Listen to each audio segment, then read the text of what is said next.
Could be a lot of things really. There's been a lot going on in that pond, but I found trichodina and I found costia. All of the other fish in the pond are showing no signs, no symptoms. All the gear, no idea. Then the next job will be getting the fish out, doing a scrape. Just take a scrape. She's super heavy in mucus. The fish in this pond are always super happy. I just give a little bit of a glance over all of the filtration, and you can still use the hanging hook kit. Just a little bit more of an update on the treatment. Depending how big your filter is or how deep your filter is, unless I give it a go myself, I ain't gonna know, am I? So, but sometimes this koi hobby can be very stressful when you can't work out what the issue is. Hello everyone, welcome back to another video. James the Koi Whisperer. Well, I thought I'd pick the camera up this morning. It's an absolute fantastic morning. Sunshine's just about to come over the house. I thought I'll do a little bit of an update. A bit of coming into winter update, to be honest. Well, the pond temperatures are certainly coming down very slowly. But this time of year, with the leaves on the acer trees changing colour and a few of them just about to drop off, you can certainly tell it's getting to that time of year. But the acers this time of year look fantastic in all of their blossom. One thing's for sure, I wanted to give everyone a little bit of an update because not everything's perfect and sometimes you get issues. So in this pond, I've recently transferred some fish from other ponds that I've got in the house. People that follow the channel would know what I've done, but for people that don't know what I've done, so I've moved 3 new fish into this pond, or actually 4 new fish from 2 different ponds. Everyone in here is settled in fantastic, apart from a fish that's named on the channel called Tango, which this morning I've come out and she's full of mucus, very heavy in mucus, and I don't really know what's going on. So I'm going to do a bit of a check or investigation just to work out what that issue is or what it could be, because all of the other fish in here, they're all thriving, they're doing fantastic, but I don't know if that's coming out on camera, but you can certainly see that that fish is heavily mucused along the back, so I definitely have to check that out today. All of the fish in this pond, they've settled in fantastic. I've had no issues whatsoever. I do want to add a new product to this pond today, a pond detox product, just to try it out. Not that I think I need it, but one of those maintenance products or a product that's out there on the market if you do wish to have a go at it, just to see if you get any benefits from it. I'm currently using a lot of the other products in this pond on a maintenance basis, on a weekly basis. Things like adding filter start, beneficial bacteria that is.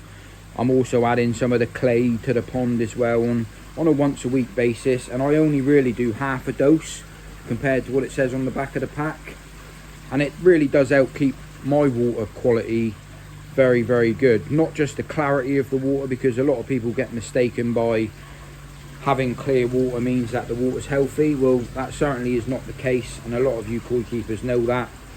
But the parameters of what I can test for, ammonia, nitrate, nitrite, everything seems to be bang on, exactly where I want it, and the fish in this pond are always super happy. This pond's been running for 4 years now. I find the pond just an absolute pleasure to deal with.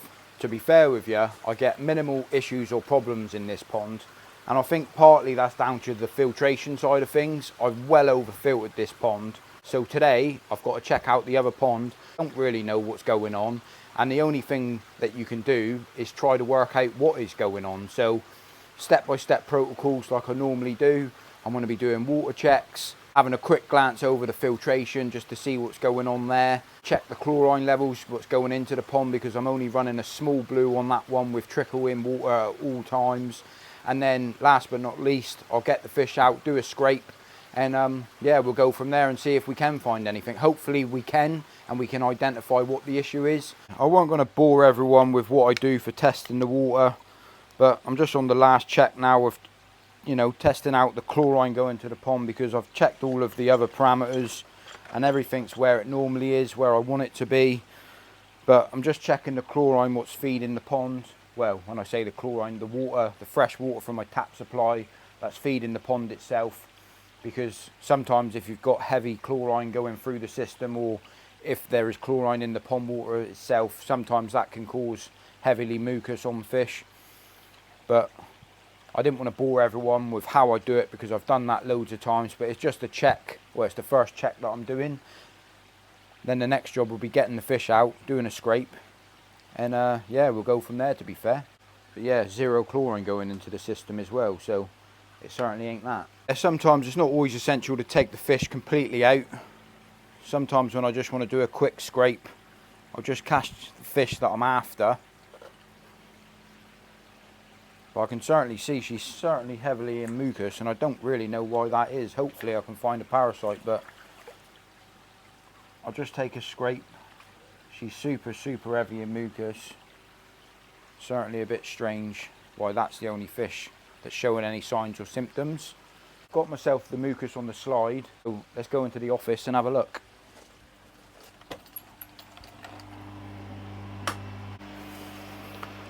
So yeah, as they say, all the gear, no idea. Well, that certainly ain't the case. Well, as a koi keeper, you certainly try your best to work out what the issue could be, or what it might be. So all I do, spread out the slide, little drop of water on the slide, clear off the excess mucus. But that fish is certainly heavily in mucus, and I'm hoping to find something now. If I don't find anything, go back to the drawing board and I'll take another scrape from her. But having a microscope is the only way of identifying these sort of issues, and if you can spot the symptom or sign early, it certainly does help. So I'm going to crack on with this and I'll report back to you as soon as I find something. Right then, so the reports are in. Haven't behold, I don't know where it's come from. Could be down to stress, moving fish about, putting 3 different fish from 3 different ponds all into the same pond. Could be a lot of things really. There's been a lot going on in that pond. But I found trichodina and I found costia, which always blows my mind or baffles me, because this pond's doing fine, the pond in the conservatory's doing fine, and this pond's got an issue. So these things happen when you keep koi. It's just identifying what the issue is. But with the amount of costia that I've seen, that fish is obviously struggling. No signs or symptoms on the other fish, but that's not to say that the fish have not got costia and trichodina on them. Protocols today, I'm home all day, so I'm going to give all the filters a bit of a clean, bit of a flush through, and didn't get my words out properly then, flush through. But that being said, I'm going to go with the PP today. I'm going to do quite a strong dose of PP, so I'm going to crack on with this, and yeah, hopefully we can clear this up pretty quickly. Yeah, course of treatment for what you can use for treating certain types of parasites in the koi hobby. There's different preferences, you know, amongst all of us in the koi hobby. I mean, I'm a massive believer in the potassium penanganate, just because it's worked for me so many times before in the past. Just always blows my mind with a parasite like trichodina. Normally likes dirty ponds, and my ponds with the filter systems, with the drum clean, I mean, it's pretty much spotless all of the time, so I don't always understand where the trichodina comes from. Maybe it's something that lives in the shower filters, and it's something with these treatments that don't ever get rid of it completely. I mean, I did have trichodina in the main pond at the beginning of the year, treated it, got rid of it, but I do believe that once you've got a parasite, the parasites, they always come back at some stage in the hobby. Whether that's down to moving fish around, stressing them out by putting the net in, could be, there's many different factors what it could be, but knowing what to do, or you know, you can only do your best in the hobby of, if you've got an issue, treat for that issue. So that's what I'm doing. But one thing I do strongly recommend, if you're ever using, you know, potassium PP, that you've got some hydrogen peroxide on standby, and like it says on the back of the pack, you know, 6.8 grams per 1,000 gallons. This pond I'm actually doing double that today. Not that I'm telling other people to do that. That's what I'm doing myself personally. It's something that I'm more than capable of handling, or the fish can handle in this pond. And hopefully we knock it on the head. It's just always interesting, like all of the other fish in the pond are showing no signs, no symptoms, no issues whatsoever, and the one fish, heavily mucused, stressed out, laid on the bottom of the pond. Just always baffles me and blows my mind. But, you know, if you find something, treat for it. If you don't find something, don't treat for it. So that's the only thing you can really do, really, as a koi keeper. But what I like to do now, I'll spend the rest of the day in the garden, keeping an eye on these fish, making sure that they're all right. Yeah, we'll leave this in the pond now for 4 hours. And then afterwards, you don't have to neutralise it, but I always do. And then by tomorrow, the water will be back clear again. Not that that's an issue or a problem for me at the moment. But we'll do a scrape again tomorrow, and we'll just find out if there is anything. One extra tip. Obviously, I used this net a minute ago. I do wash all of my equipment. Generally use chloramine tea, soak it overnight. But what I'll do, I'll leave the net in the pond as well, because while the treatment's in there, if there is any parasite on the net or any of the equipment that you use, it certainly helps to kill off that as well. But I'll just leave that down on the side, and then I will soak this net in chloramine tea as well. After I've added that PP, basically I just give a little bit of a glance over all of the filtration, give everything a bit of a clean where the PP's in the water, because if you do disturb anything, that you're better to do it with the treatment in the pond itself. I always find it that way. But I did get asked on a couple of videos, like, what are these in my bio unit, because most people use plastic media. Well, these are just the mountain tree lotus root. If I can get one out, let me get this one out, it's a bit easier for me to get out. So these are the lotus root bacteria house from Mountain Tree, but they're on the hanging hook kits. A lot of people see me talk about the Mountain Tree lotus root, but they was interested in the actual hanging hook kit. So I'm going to show you a new pack of them today as well, and show you how easy they are to set up. A lot of you probably know, or you know what this media is. So this is pretty standard amongst most koi keepers. They all use a moving bed or a fluidized bed. But what I decided to do in this filter system was I actually put a load of the Mountain Tree media down the side of it as well, because there was an extra gap. And I will be adding more to it, because I've been speaking to the team at Burton's and they've come up with an idea where we can section this bit off and have all of this as ceramic and have all of this as moving bed, because I am a believer of still running both options, because without further ado, this stuff is absolutely brilliant. Can't fault it, can't knock it. I think it's fantastic. But I do believe having two types of filtration with the ceramic media itself, like the lotus root mountain tree bacteria.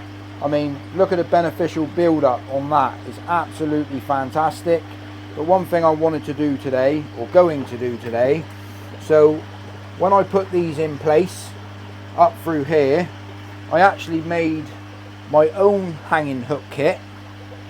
So I sort of DIY'd it, because I'm a fisherman and I didn't have any of the hanging hook kits. I DIY'd a system using some of the other bits of equipment from the hanging hook kit.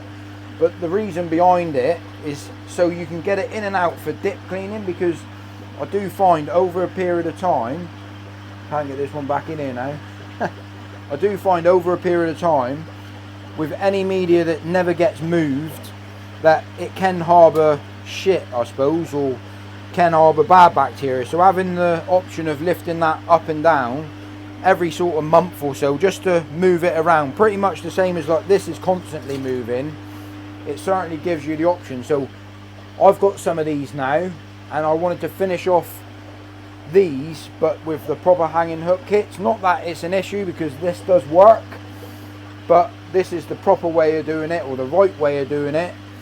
And eventually, when I get the new bit set in with the hanging hook kit bars, I want to show you all that, but I want to show you how easy it is to put this together today, to be honest. So the Mountain Tree hanging hook kits, I think a fantastic idea, design, and they do look pretty sexy in your filter as well, not gonna lie. These kits can be purchased, if you live in the UK, from SKS. This is a free rod kit, so basically you can go 3 high with the media. I only ever do 2 high. It's part of the reason why I had a few spare. So if you do want to customize some of your own, but what you basically get, the bottom piece, which you put your media on, you get a hook for hanging onto your bar itself, you get the wire, and then in this kit, because this is a 3-stage kit, you get 3 of these bits of plastic.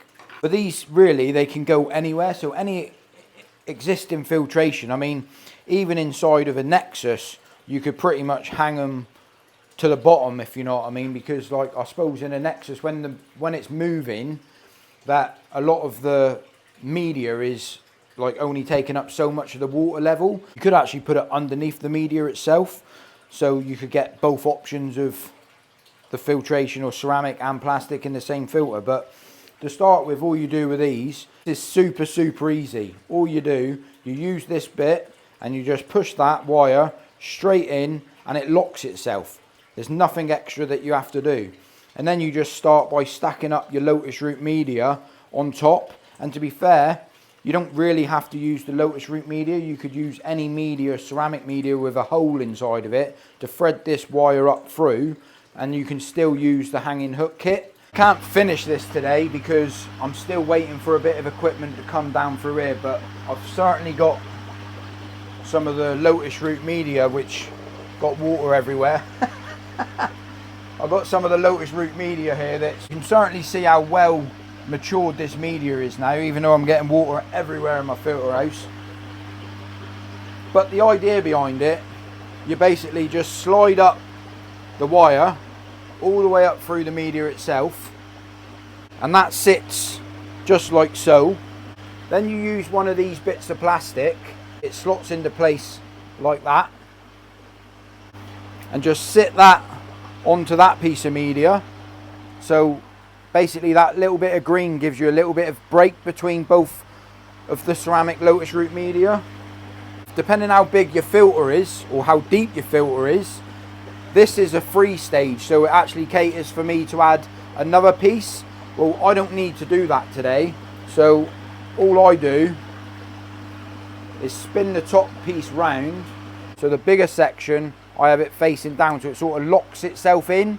Not that the top piece is essential. You don't really need to have the top piece on if you're not adding another bit. All you do with the top piece, it's got a tiny little hole in the end of it, and it's also got a hole on the side of it. You just thread that up through the hole. From there, on the bottom of it, it's like an adjustable spring. So just by pushing it or pulling that wire up, it slides itself up and down, but it locks itself into place and you don't have to do anything. But if you want to adjust the height when it's in your filter, I haven't actually got the bar in place yet to hang the hook. But if you want to adjust it, you just literally pull this wire to the height that you want, and it automatically locks itself into place.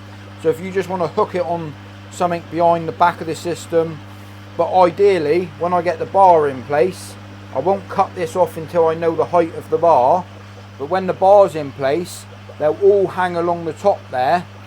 The idea of me showing you this today is because you can pretty much hang these anywhere into any filtration system, and they just hang on the side. But I'm going to be getting a bar up through here, another section in here, and then doing replica in that all the way up through here. But I'll show you that when I get it all set in place. I still wouldn't recommend just putting that straight into your bio unit like that, because I think over time these bits of plastic would wear down on the ceramic. So I would only ever put it into a section where you know that that's not going to be the case. But yeah, they are fantastic. But just a little bit more of an update on the treatment while I'm out in the garden. All of the fish in here are doing fantastic at the moment. Well, I say fantastic, they're probably thinking what the hell's going on, because some of them don't really know what's going on. But hopefully this sorts itself out. But I just wanted to add, if anyone was interested of any of the Mountain Tree products or the hanging hook kits, I'll leave the link for SKS where you can purchase it in the UK down in the comment section and in the description of the video. But I wanted to move on to a product, the Mr. Koizumi Pond Detox, because it's a product that I've not used before, but if you don't try it, you don't know. So I'm going to be giving this a bit of a bash. But I was just interested really to speak to you guys, to be fair, because it's a pond detox product. I was just wondering, like, because I'm using things like pond clay, I'm using beneficial bacteria, has anyone used a pond detox product and it removes those type of things from your pond as well? So like if you're using extra beneficial bacteria, then you start using a pond detox product, does that sort of neutralise the beneficial bacteria that you're adding to the pond as well? And does it do anything to the clay that you're adding to the pond? Because I think there's so many different products on the market nowadays, sometimes it can get a bit confusing. But I'm going to give this a bit of a bash in the main pond. I don't really need to add anything extra to this pond because it's doing fantastic. The pond water clarity is brilliant. And I'm using the other pond, well, I'm using the other Mr. Koizumi products in this pond as it is, like the clay once a week. I'm using a little bit of a top up of the beneficial bacteria every week. And I find that it's really working for me as it is. But if I start adding something new to the pond as well, will I see any difference or any benefits? Or I'm not really sure. I'm a little bit worried about if it neutralises any of the other things that I'm doing. But unless I give it a go myself, I ain't going to know, am I? So let's give it a bit of a bash and see how we get on. So yeah, the Mr. Koizumi, it says on the actual tin itself, creates crystal clear water, toxin free water, protects fish's health, and yeah, loads of other yibbity yabbada. So I actually got given this, or gifted to me, when I was at the Koi show this year. And Chris at SKS is a real strong believer of the product. I don't know all of the insides and outs of it, but I think they've had some help with Paula Reynolds of creating this product. I'm not 100% sure on that, but I think that's what he told me when I was at the show. So without adding a little bit to the pond myself and seeing how the fish get on and seeing what it does to the water, if it improves it, I think as it is, I don't think I'm going to see much difference in the clarity, because my water clarity is pretty damn good, to be fair with you. The fish feeder is still going off 5 times a day at the moment. They're still eating like mad, but without adding anything new to the pond, you're never going to know, are you? So we'll give it a bit of a bash and see how we get on. I need to read how much I need to put in though. So yeah, having a quick read on the back of the pack, it says it does pretty much everything, to be fair. Overstocked ponds, immature pond filters, during breeding, neutralises any chemical overdose in the pond, after a pond treatment, quarantine systems, but it also removes ammonium nitrate, any chlorine and chloramine, heavy metals and acid rain. And it says to use on a weekly basis, but 5 grams per 1,000 litres. So I've done just under that because I want to try it just to see how it goes. And it says you don't have to mix it up. It says just sprinkle over the top of the pond. So I'm going to give that a bit of a bash now and see how it goes, or what it does. I'm expecting it to cloud up the pond slightly like most other products do, but we'll see how it goes and see what happens. But it's certainly ultra fine, so I think having a drum filter ain't going to be an issue, because I do find with some clays or products that I use, it gets washed out by the drum filter pretty much instantly. And I'm spreading it up this end, so the inlet of the water sort of disturbs it and runs all the way up through. So we'll see how it happens and see what goes on. But my main concern with this product is because I use a clay every week and I also use beneficial bacteria, if it does anything by mixing both together by defeating the object of adding the other one. But if you don't try it, you don't know. And you can see yourself, I have only done like half the dose just to see how it gets on, but it clouds up the water slightly, but not too bad. But we'll see what it's looking like when it all clears up, see if it does give me any more sort of polished to the water as such, or if the fish's health start improving over a couple of weeks. But like I said, the fish in this pond are bang on anyway, to be honest. It's just if there's any extra improvements that I see or might see, and yeah, I'll report back to you.